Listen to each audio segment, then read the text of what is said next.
ഇനി ഞാൻ പോകുന്നത് കോറൽ ഐലൻഡ് കാണാനായിരുന്നു. ഇതൊരു പോപ്പുലർ ആയിട്ടുള്ള ഒരു ഐലൻഡ് ആണ്. പട്ടായിന്ന് ഓൾമോസ്റ്റ് ഒരു 7 കിലോമീറ്റേഴ്സ് ഉണ്ട്. ഈ കാണുന്ന സ്പീഡ് ബോട്ടിലാണ് നമ്മൾ അവിടെ പോകുന്നത്. പിന്നെ ഇവിടുത്തെ വെള്ളം എന്ന് വെച്ചാൽ ഭയങ്കര ക്രിസ്റ്റൽ ക്ലിയർ ആണ്. ഈ കാണുന്ന വെള്ളമല്ല കേട്ടോ, അവിടെ എത്തിയിട്ടുള്ള വെള്ളമാണ്. അത് ഞാൻ എൻ്റെ ഫ്രണ്ട്സ് കൂടി ഞങ്ങൾ ബോട്ടിന്റെ ഏറ്റവും ഫ്രണ്ടിലാണ് ഇരുന്നത്. അതുകൊണ്ട് നല്ല കാറ്റൊക്കെ ഉണ്ടായിരുന്നു, അതുപോലെ തന്നെ വെയിലും. അപ്പോൾ ഇതൊക്കെ കാണാൻ പോകുന്ന ഒരു മാക്സിമം സൺസ്ക്രീനും കാര്യങ്ങളൊക്കെ ഇട്ട് പോകും. അവിടെ എത്തിയപ്പോഴാണ് ഈ ഒരു ഷോപ്പ് ഞാൻ കണ്ടത്. ചെറിയൊരു ഷോപ്പാണ്. ഇവിടെ ഓൾമോസ്റ്റ് എല്ലാ ഷോപ്പിലും ഈ ഒരു ബിയർ കിട്ടും. ഇത് ഇവിടുത്തെ ലോക്കൽ ബിയറാണ്.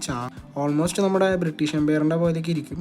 ടേസ്റ്റ് വൈസ് നമ്മുടെ ബ്രിട്ടീഷ് എംപയർ ആയാലും കുറച്ചുകൂടി ബെറ്റർ ആയിട്ട് എനിക്ക് തോന്നിയത്. ഇവിടുത്തെ മെയിൻ ബീച്ച് ആക്ടിവിറ്റീസ് എന്ന് വെച്ചാൽ പാരാസൈലിംഗ് ആണ്. പിന്നെ സീ വാക്ക് ഉണ്ട്. സീ വാക്കിൽ നമുക്ക് വെള്ളത്തിന്റെ അടിയിൽ വെച്ച് ഫോട്ടോസും കാര്യങ്ങളൊക്കെ എടുത്തു തരും. അത് ഞങ്ങൾ കോറൽ ഐലൻഡിൽ എത്തിയപ്പോഴാണ് ഈ ബനാന ബോട്ടിങ്ങും പിന്നെ ഈ ജെറ്റ് സ്കീയും കാര്യങ്ങളൊക്കെ കാണുന്നത്. ക്രിസ്റ്റൽ ക്ലിയർ വാട്ടർ ആയിരുന്നു. പിന്നെ വൈറ്റ് സാൻഡി ബീച്ചാണ്.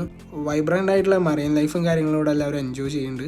ഈവൻ ഈ ഡോഗ് വരെ. ഇവിടെ വരാണെങ്കിൽ കുറച്ചുകൂടി ബെറ്റർ മോർണിംഗ് വരെ ആയിരിക്കും. അപ്പോൾ കോറൽ ഐലൻഡ് കൊണ്ട് ബൈ പറഞ്ഞ് ഞങ്ങൾ അവിടുന്ന് അടുത്ത സ്ഥലത്തേക്ക് പോകുന്നു. ബൈ.